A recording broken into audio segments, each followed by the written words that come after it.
રાજકોટમાં ઉનાળાની કડકડતી ગરમી વચ્ચે નબળા વિસ્તારોમાં રહેતા લોકો માટે રાહતરૂપ સેવા કાર્ય શરૂ થયું છે. ફ્રીડમ યુવા ગ્રુપ રાજકોટ દ્વારા છેલ્લા 15 વર્ષથી સતત ઉનાળામાં છાશ વિતરણ કરાવીને પરંપરા જાળવી રાખવામાં આવી છે. આ વર્ષે પણ શ્રી અરવિંદ મણિયાર જન કલ્યાણ ટ્રસ્ટના મુખ્ય સહયોગથી છાશ વિતરણ કેન્દ્રનું શુભારંભ કરવામાં આવ્યું છે, જેમાં દૈનિક 350 થી 400 લીટર ઠંડી છાશનું વિતરણ કરવામાં આવે છે. ઉનાળાની તીવ્ર ગરમીમાં ગરીબ અને જરૂરિયાતમંદ પરિવારોને રાહત મળે તે માટે ફ્રીડમ યુવા ગ્રુપ રાજકોટ દ્વારા એક અનોખી સેવા યજ્ઞ શરૂ કરવામાં આવી છે. છેલ્લા 15 વર્ષથી સતત આ સેવા કાર્ય કરવામાં આવે છે, જેમાં દર વર્ષે ઉનાળાના 2 મહિના સુધી નબળા વિસ્તારોમાં દૈનિક 350 થી 400 લીટર ઠંડી છાશનું વિતરણ કરવામાં આવે છે. આ વર્ષે પણ આ સેવા કાર્યનો શુભારંભ શ્રી અરવિંદભાઈ મણિયાર જન કલ્યાણ ટ્રસ્ટના મુખ્ય સહયોગ અને અન્ય દાતાઓશ્રીઓના આર્થિક સહકારથી કરવામાં આવ્યો છે.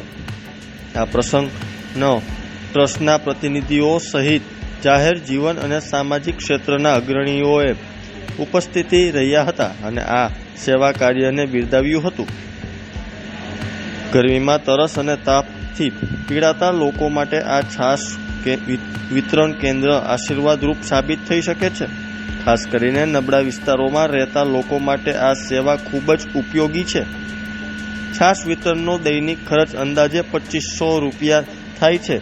આવી સ્થિતિમાં જો કોઈ દાતાશ્રીઓ એક દિવસ અથવા વધુ દિવસ માટે અનુદાન આપે તો આ કેન્દ્રને સતત 2 મહિના સુધી ચલાવવામાં મોટી મદદ મળી શકે છે. આ સેવા કાર્યમાં સમાજના દરેક વર્ગના લોકો જોડાઈ શકે છે અને પોતાનું યથાશક્તિ યોગદાન આપી શકે છે. આ સમગ્ર આયોજનને સફળ બનાવવા માટે ફ્રીડમ યુવા ગ્રુપના સભ્યોએ ભારે જહેમત ઉઠાવી છે. તો ત્યારે જુઓ અમારો ખાસ અહેવાલ. મારું નામ પ્રવીણ ચાવડા, ફ્રીડમ યુવા ગ્રુપના પ્રમુખની જવાબદારી છે. છેલ્લા 15 વર્ષથી અમે અહીંયા રોકડિયા હનુમાન ચોકમાં છાશ વિતરણનું ચાલુ કરેલું છે અને અવિરત 1.5-2 મહિનાનું આમને ચાલુ રહેશે ઉનાળાના સમયમાં. લોકોની વધારે પ્રત્યાવલી છે કે ભાઈ અમને છાશ મળે એવી રીતે, અને રોજના 200 પરિવારને છાશ આપીએ છીએ. ના સંસ્થા જ્યારે ઘટે ત્યારે સંસ્થામાંથી અમારી પાસે ભંડોળ પડ્યું એમાંથી આપી, પણ અમારા દાતા છે જ, કોઈ ક્યાંય જરૂર નથી પડતી, દાતાના સહયોગથી અમે છાશ અવિરત ચાલુ રાખીએ. તો મારો નંબર છે 97 230 33 250. આ નંબર ઉપર મને કોલ કરજો, તો જેને કોઈ દેવાની ઈચ્છા હોય એને.